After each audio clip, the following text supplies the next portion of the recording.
A lot of people think that Beastmen are a weak faction, and while in campaign that's probably true, in multiplayer I definitely don't think so. We're going to be taking a look at some more Beastmen units going forward. Today, first Centigor variant, we'll take a look at the Greatweapon variant here against Empire. Myself versus Deadly Bunnies. He did forget to bring a caster, but I decided to cast this game anyway because it's still pretty fun. Plus, I mean, 4 Pistoliers, how could I not? He's got some Flagellants and the Sigmar Sons, a unit of grenade launchers, some Knights of the Blazing Sun and Empire Knights, Demigryph Knights, and more Empire Knights. Huntsman, yeah, the Huntsman himself, Marcus Wolfhard. I've got a bunch of Ungor Spears, some Razorgore Chariots, Ungor Raiders, Khazrak on a Chariot, a caster that I have immediately forgotten about. So, you know, hey, neither of us really has magic, at least for this initial phase of the battle. But yeah, Centigors with Greatweapons, they're an interesting one. You used to see them a lot more commonly because they actually had splash attacks, which was hilarious and broken. Now you don't see them quite as much. They're not really, if you've played Beastmen a lot, you probably know from experience, you don't need me to tell you, but for those of you who have not, Centigors with Greatweapons sometimes in the past have been seen as anti-monster tools because Beastmen, they do struggle with armored monsters quite a bit, but they really don't have enough stats or leadership to stand and fight monsters for the most part. 45 charge, though, with that Primal Fury active, you can see the Hounds were able to force an engagement here on the Pistoliers, catch up a few of them. That then draws the Empire Knights back in. Marcus is going to throw down a net to net these guys, but one of the benefits of Centigors versus heavy cavalry, they are pretty squishy, obviously, only 35 armor and a 20 melee defense. They do get hit really hard for their price, but they have decent charge, great AP, and excellent speed, of course, and perfect vigor if their leadership can stay high. So I'm going to try and utilize that speed to my advantage. You can see how I kind of pull back, disengage from there, move in some spears to support, and then here I detach one unit to come over here and support this other unit that's getting charged by some Demigryph Knights. We managed to interrupt a lot of the charge so they don't take the full brunt of that damage there, and this is a super cost-effective engagement for me. My Chariot, if you're curious, I YOLO charged over into the other side, and it just got absolutely wrecked by Flagellants and Knights of the Blazing Sun. So there you go. But these Demigryph Knights, we got a great engagement there, getting shot a little bit by Pistoliers in the back, but that's fine. Yeah, Khazrak moves in, and we're able to win this cavalry fight decently decisively. I mean, these other Empire Knights had perhaps swung over here, or the grenade launchers, they could have been pretty decent for exploding a lot of those light units, but as it is right now, we've got a big break on his mobile units, so I'm going to be pressuring them off with my Hounds and Centigors, using the Poison Hounds, especially with Centigors with Greatweapons together, because the Poison debuff does lower weapon damage. You're basically guaranteed to take hits with the Centigors because their defense is so low, but you can definitely lessen the damage impact with those Poison Hounds. And of course, the Poison Hounds can literally lessen the impact by eating the charge themselves. Khazrak currently, I wanted to highlight this, is getting massive hits on Marcus, but he's been getting pinged by Marcus the whole time. So we've got Scourge and Deadly Onslaught active, 600 weapon strength with like a ridiculous bonuses versus infantry, and like that's mostly 3 or 4 hits on Marcus, took him almost completely down. I'm curious, I don't remember exactly. Yeah, plus 32 bonus versus infantry, and he has a base of 28, so that's just ridiculous. He hits super hard against infantry characters, from what I've found. Just almost deleted Marcus there, but he himself is going to pay the ultimate price. Finally remembered I have a caster, so I brought him in and summoned up a Manticore to help try and break off some more of this cavalry. I feel the balance of power slightly inflated, though. Like, I'm really not, especially with losing Khazrak. I guess Deadly Bunnies doesn't actually have any terror here himself, which is a little bit of a problem against the Beastmen. If he did, I would definitely be having big problems, but like he's got a good rally of some Pistoliers going over here. He's still got a decent amount of infantry also pushing into my backline. Some Flagellants still relatively healthy, some Empire Knights too. So it's not definitely, I feel like like I said, the balance of power kind of slightly inflated there. I'm going to go ahead and pull a second Manticore here, just to keep that balance of power falsely inflated, because, yeah, Manticore summons, even at 18 Winds of Magic, still probably one of the best spells in the game. Definitely one I would still recommend. Definitely, like I said in the previous video about the Manticore summon, you do want to take a Winds of Magic regeneration item, which the Beast caster here, also getting sniped by Marcus, again, kind of worrying, is he has the Jagged Dagger, which is a fun thing to say, and also a very good item to get some extra Winds of Magic. I'm going to throw that Flock of Doom over there, speaking of which, do a little bit of extra damage to these Flagellants here, just because, like, I'm going to have to basically cycle charge them with my Chariots in the late game, or else shoot them to death with Raiders, which I do have quite a few Raiders still left on the field, even though they're going to getting pressured around a little bit there. Marcus uses his last net, though, to try and control that Manticore, at least hold it in place until the summon's gone. Gets a nice Amber Bow snipe at Bray Shaman. Doesn't actually do all that much damage. But the grenade launcher's also coming back here. I do have some of my Centigors and mobile units, and if we check in, as Centigors with great weapons, most of them have been taken care of, but this one managed to keep itself alive. And it's a pretty unique unit, honestly. For this price range, there's not really any other AP-like cavalry that has this same speed. I mean, you kind of got Squig Hoppers. They're a little bit of a different unit. They're not as fast. They have poison, and they're specifically more anti-infantry, right? There's not a lot of AP-like cavalry in the game in general, so it's hard to compare Centigors with great weapons directly to another unit. We'll take a look at maybe a couple comparisons to other AP cavalry in general, you know, around that cost a little bit later on. But first, we've got to finish things off here. Knights of the Blazing Sun making their final charge into the Ungor Raiders. The Bray Shaman very cowardly, running away, trying not to get sniped by Marcus. Another Flock of Doom on those Flagellants.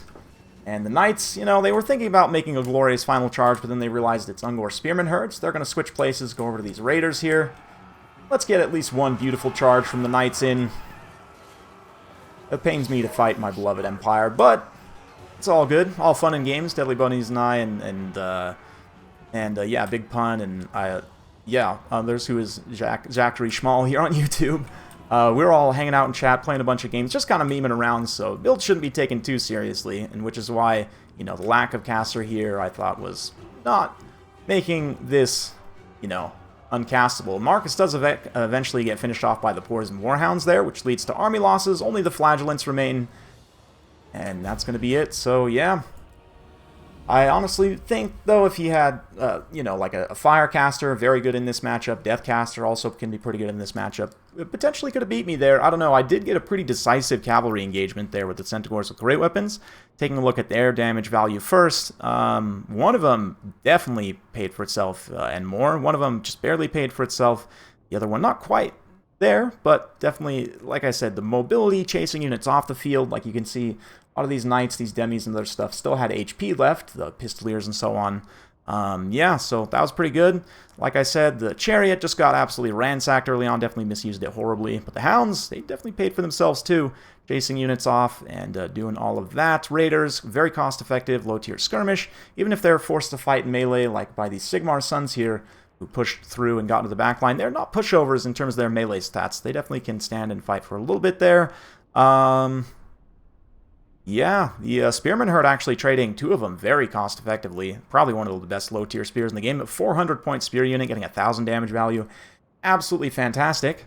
58 kills in the end of the day. Plus the two Manticores for the Bray Shaman, the Forgotten Bray Shaman. Kazrak also getting not quite his damage value back, but doing a decent amount of damage and getting absolutely sniped by Marcus, who got 3,000 damage value. Definitely a very strong damage dealer character. Flagellants, they did die to a man, but only one of them paid for themselves. Sigmar Sons even getting into the backline and cutting up Raiders still didn't pay for themselves as well. Obviously, Empire Knights had a little bit of a rough time against the Centigors with great weapons, and this is probably, in my opinion, the best matchup for Centigors with great weapons. You look at the quote-unquote like heavy cavalry matchups. High Elves are tricky because their stats are good enough that the Centigors, like, we'll take a look at that in a second, but their attack isn't amazing. Empire, because they rely primarily on their armor, right? Their cavalry has some of the best armor in the game, like Empire Knights for 850, 110 armor is insane. A Reichsguard, you know, 120, like the Demis, I think, are, what, at 150, 130, something like that. So the AP specifically is very good here because the stats aren't as much of an issue. It can be pretty decent against a faction like Dwarfs, potentially, although with the new mass changes, that could be a bit tricky, but, you know, getting good rear charges on armored infantry is okay. Just kind of acting as a mobile armor-piercing strike force in general. Pistoliers, one of them super paid for itself. The other ones definitely did not. Grenade launchers did their thing. They're pretty cost-effective as well. Knights of Blazing Sun getting pretty close, but not quite there, so yeah, the Knights definitely had a little bit of a tough time, and like I said, I think this is probably the best matchup for Centigors with Greatweapons. We'll talk about some others. They're not amazing for fighting monsters. They really are too squishy and have too low of leadership for that role, so they're really best used as anti-armored cavalry tools, in my opinion, which is why I bring them in this matchup specifically. You've also got the Regiment of Renown that I didn't have here. Got a little bit more armor, magic attacks, and also picks up Guardian, which is quite nice.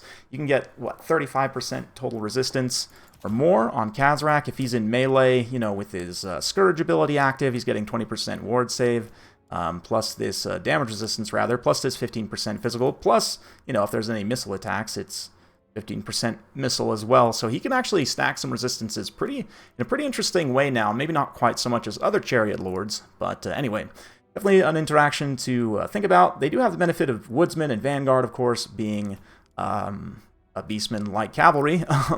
In terms of direct comparisons, though, like I said, you could potentially look at Questing Knights. Questing Knights are not really a good comparison to anything because they are kind of honestly OP for their stats, which is fine for Bretonnia as a faction, in my opinion.